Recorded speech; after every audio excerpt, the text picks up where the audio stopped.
Hi, everyone. Happy Friday to you all.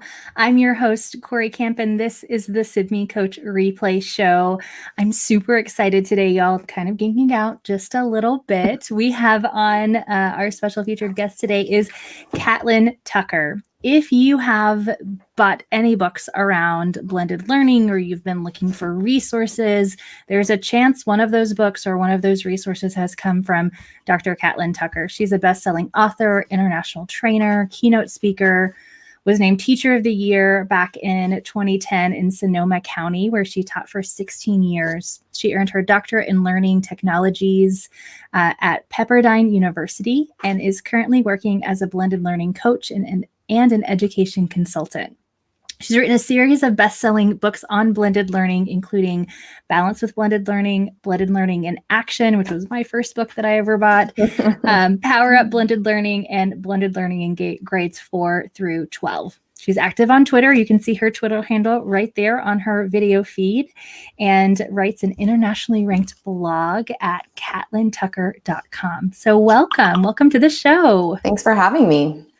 Yeah, I'm super excited. And I reached out to you. There's so many things that I think that you have created valuable resources around, especially as we've moved into both throughout emergency online teaching in the spring. I tuned into your blog a lot for some great resources. But then also as we've kind of settled into this current normal, the new normal, whatever you want to call it, for teaching and learning. And we're still doing remote instruction, but with more intentionality and a little bit more focus. We also have in-person instruction, but it's socially distanced. And in some classrooms, we're doing a combination of that. And so I asked you to come on today to talk with us specifically about the concurrent hybrid model, where teachers are teaching a group of students in their classroom, socially distanced, as at the same time streaming in a set of students remotely from home. So, and this is, I think, the most complex of the structures that there are when we think a little bit about instructional ways that we could do this in our classrooms. And I know that it's probably not the most ideal. Do you want to talk a little bit about the concurrent hybrid model? Yeah, so I've been writing a few blogs to try to support teachers who are faced with the concurrent classroom, which is what I've been talking about when I talk about teachers who have kids in class and then they have kids joining remotely. And I feel torn about it because it's not a best practice. I think it's the most challenging position that we can put teachers in this moment. I think there are a lot of aspects of the concurrent classroom that concern me. And yet, teachers, a lot of them don't have a choice. They're just in this situation. This is what you have to do. And so how do we navigate this situation in a way that allows us to still make meaningful connections with kids and hopefully still leverage the affordances associated with in-class, face-to-face learning, because there are some real benefits to that, obviously, but then also the affordances of online learning. And I think online learning has been a bit vilified because this whole transition was so unexpected. Teachers didn't feel prepared for it. And so it's been really hard. And I totally understand that. But there are advantages to that type of learning as well. And I worry that without some intentionality around training and designing and facilitating, that teachers are feeling so swamped that they're kind of reverting back to some of that. Okay, I'm going to lean on direct instruction and practice, and that's all I feel like I really can do when I'm torn between teaching kids in one learning landscape while also being responsible for engaging kids in a totally different learning landscape. Yeah, I love that you call them landscapes. I refer to them as dimensions when I talk with teachers, right? You've got your virtual dimension and your in-person or your analog dimension, and thinking a little bit through those and really how we engage. And this is kind of taking two ends of the spectrum and not really mashing them up, but kind of laying them on top of each other. It really isn't ideal, but it is, like you said, the situation that a lot of our schools are in, to, whether it's because of staff or devices or however they're moving forward. So I know you've got some tips and some really great strategies for if this is the model that we have, how can we go about in doing this in keeping some of the best practices as we move forward? Yeah. Yeah. So I remember writing my first blog on this where it took me a couple of weeks. Like, how do I wrap my head around this so that I can help teachers to figure out how do we approach this moment and be as successful as possible? And I really, obviously my area of expertise is blended learning. I am a huge fan of using those models to shift control to learners, to create opportunities for differentiated and personalized learning, giving students more agency. And so as I imagined, gosh, if I'm in a classroom and I'm juggling kids in these two spaces, then my instinct is to lean on those models, right? I'm not going to try to have myself at the front of the room guiding a whole group lesson with kids in these two spaces. Instead, how do I structure the lesson so I still get a chance to connect with smaller groups of students at a time, allow for some communication and collaboration among kids in the class. And so kind of thinking about how we leverage these blended learning models to get that done. So, for example, I've had a lot of teachers since spring who love the station rotation model. They used it all the time. And then we went online. And so I was like helping them to understand, here's a virtual example of a rotation where you can still meet with small groups and you can still differentiate that, that instruction and that practice and the scaffolds. And when I think about the concurrent classroom, I see that is still being wildly beneficial, right? Even if teachers have, two groups of in-class students and one group of online students rotating through and dedicating 15, 20, 25 minutes, whatever they have for a class period with each of their groups. Because one of the challenges around the concurrent classroom is really just inequality of teacher attention, right? If kids can raise a hand or yell out, which we know they do as soon as they hit a bump, then they're always going to command more of the teacher's attention, those kids who are in the physical space. And the kids online, it's much harder for them to command the teacher's attention. So by rotating through and spending dedicated amounts of time with each group, then each group does get that teacher's attention. And another thing that I've been kind of encouraging educators to think about is how do we create a single avenue for kids to ask questions, ask for support? So whether that's using the Remind app and just training them, like if you have a question, here's where you ask it, or using a tool like Classroom Queue, where you can create this kind of virtual queue where people add their names and their request or their question to this virtual queue. So regardless of whether I'm learning online or I'm learning in the classroom, we're all having this kind of opportunity to ask questions in the same way. So I wrote about the station rotation, and then I talked about kind of the 3-part flip where I always, when I'm coaching teachers, I'm like, yes, we can use video. Video's awesome. It's like such a great strategy from freeing us, like we have to be at the front of the room explaining stuff all the time or providing instruction directions. And so how do we build engagement around a video? Like what's going to happen leading into it? How are we going to exit them out of it? And maybe that lean in is a collaborative activity where groups of students are working together in person. And that doesn't mean we have to shove desks together, right? They can still have conversations. We can bring them together in shared virtual spaces, whether they're online or in the classroom, to kind of, work together. So I think it's about trying to figure out how do we leverage these models to get out of that whole group scenario, which I think is just really hard. It's so challenging. I don't think whole group instruction is particularly effective. I worry that kids online just feel disconnected from the learning community. So how do we lean on these models to allow us to really make meaningful connections with students? The playlist model, every kid can be progressing through a playlist with a path that can be personalized to some degree. And then the teacher just gets to focus on being that value add, right? Meeting with kids, pulling groups that need additional support or instruction. So that's been kind of my approach. But then I also know there's plenty of teachers who weren't using blended learning models before all this happened. So telling them to use a model to meet the demands of this situation isn't particularly helpful. Yeah, well, and you know, there's a certain art to doing station rotation well, especially once you start to get to know your students and you're starting to think differently about the grouping of your students based off of your concept. But I think you can just very simply start with, let me split that example you gave where you've got maybe a third at home and 2/3 in the classroom. Split them into thirds and have specific things. And that's how I got started with blended learning. So I use that in my classroom my last few years. And it started with some flipped videos, which then freed me up from the front of the classroom and holding everyone's attention at once to say, all right, now I can kind of move through, and I use them for directions, to give directions to groups so they could just push play and go right into it. And so I also see like the playlist especially, but even just starting with some, you know, pre-recording some of your content and using that station rotation to kind of get closer to your online students. So at one point I might be at my desk or at the small group table alone with my computer, talking to my students, checking in with them, seeing how they're doing.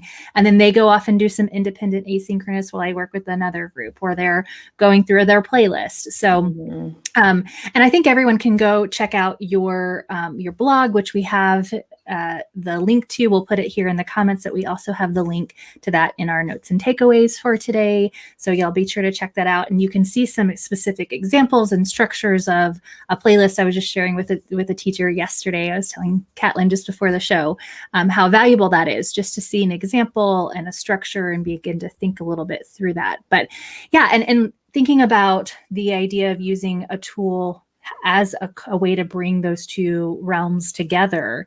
I like Nearpod or Pear Deck. I'm a Pear Deck fan, but if they're all able to respond and then I can share everybody's responses, they get to see that. Those are really valuable for making sure everyone still has a voice in the classroom, even if they're at home. So I love that.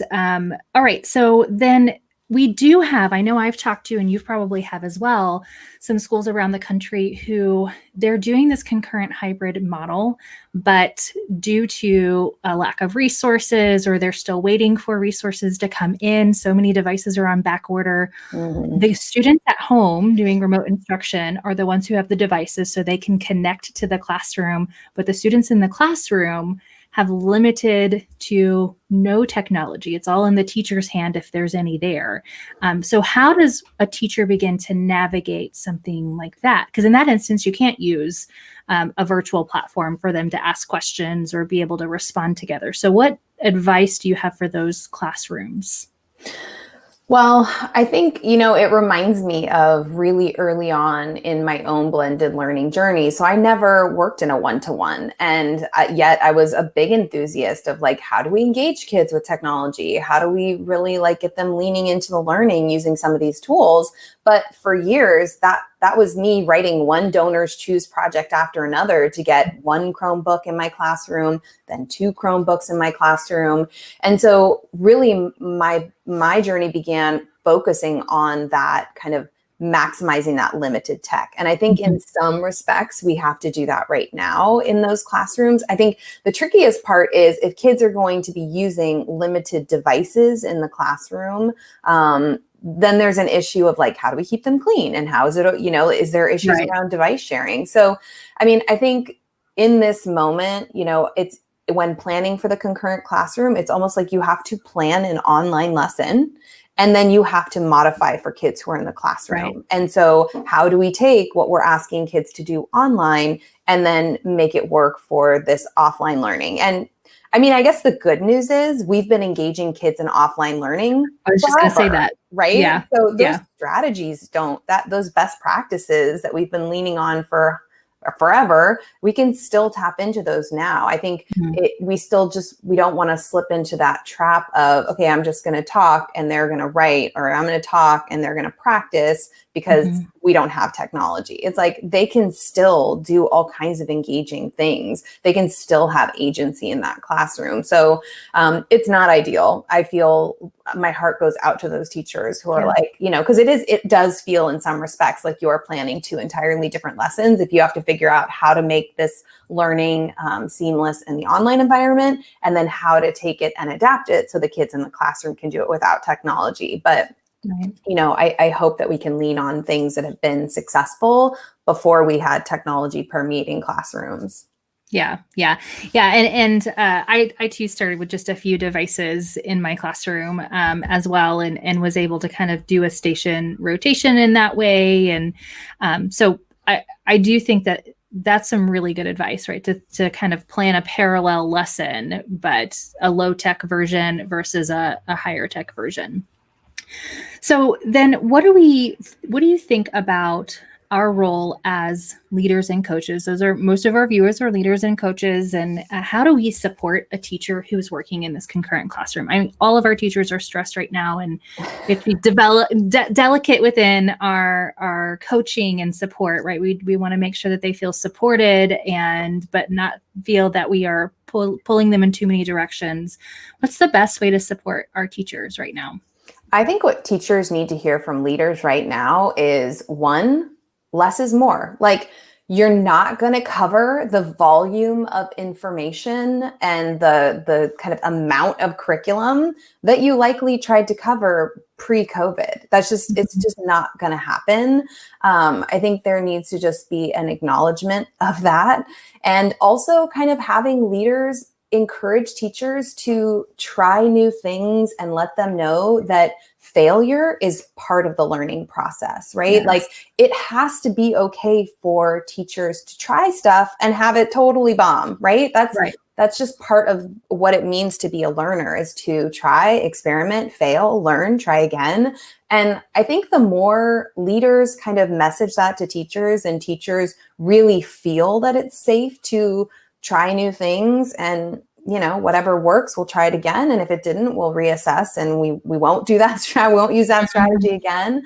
But even for learners in this moment, right? Like, yes, everything's new for teachers, but it's new for learners. And if teachers start to model that kind of growth, and they're honest with kids about trying new things, and like, hey, let's see how this goes. And if it doesn't go well, we'll talk about it, we'll make improvements, and we'll try it again. And so I just think, some leaders have been really good about this. Like, they've even, some of the professional development for teachers has been like, okay, let's identify some like priority standards for our department, right? These are like the must-dos, the things that are really important for kids to understand or be able to do before they leave a class.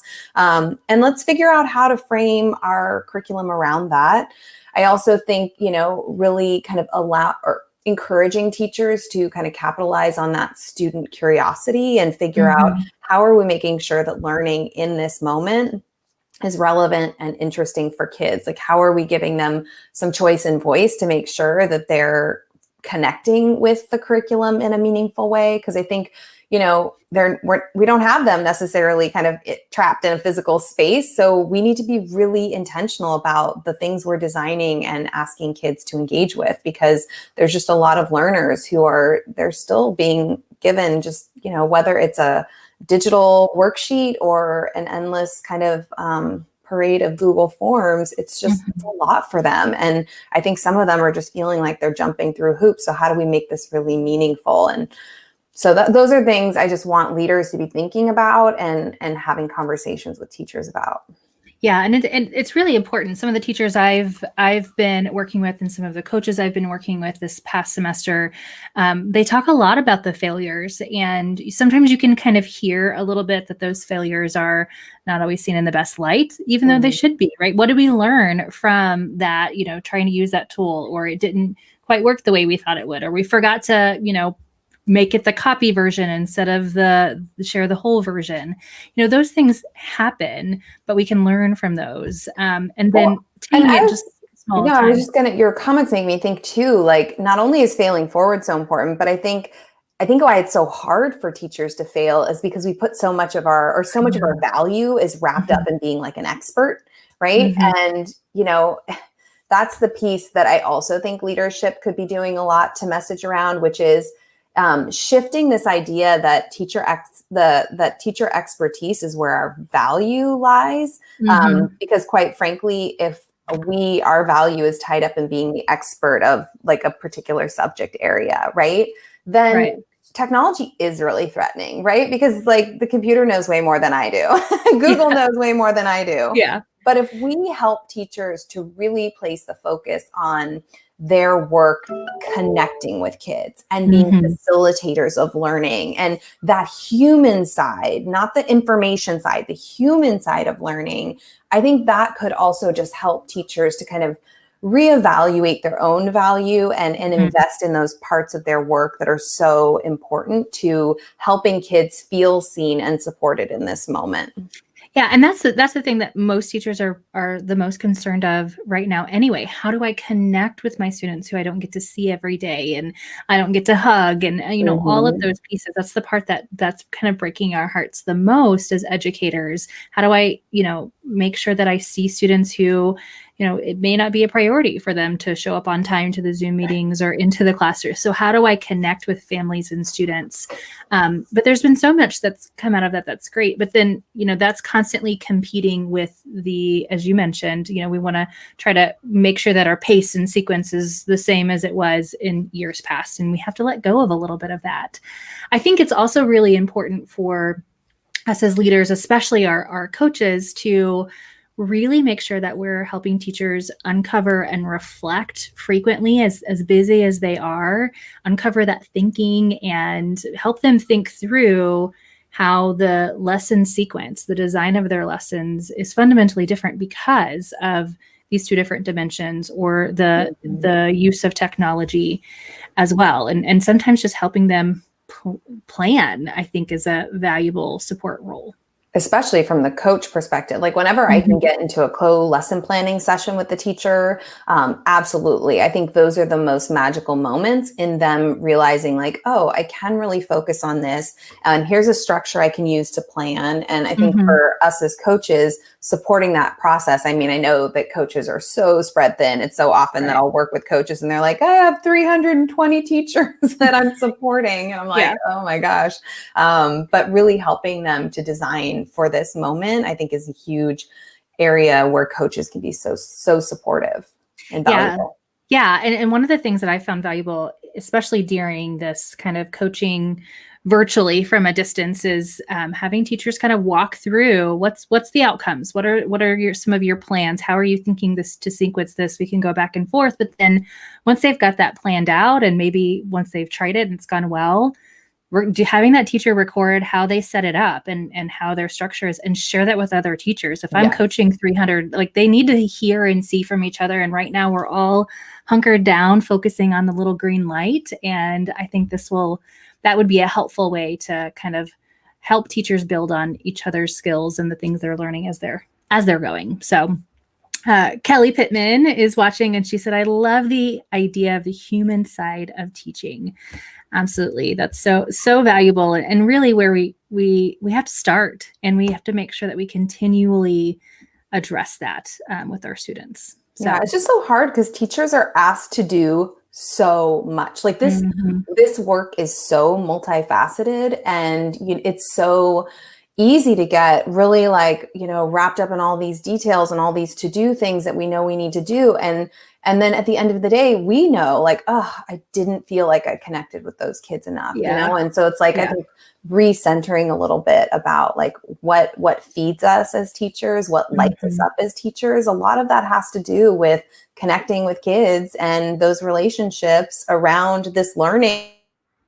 And I had a great conversation with an educator last week, and it was just about trying to help teachers reignite that fire that's been so dampened by all the stress and pressure that they're on, or that they're under for school, but then also just in our world right now. It's such an intense time. Right. Yeah.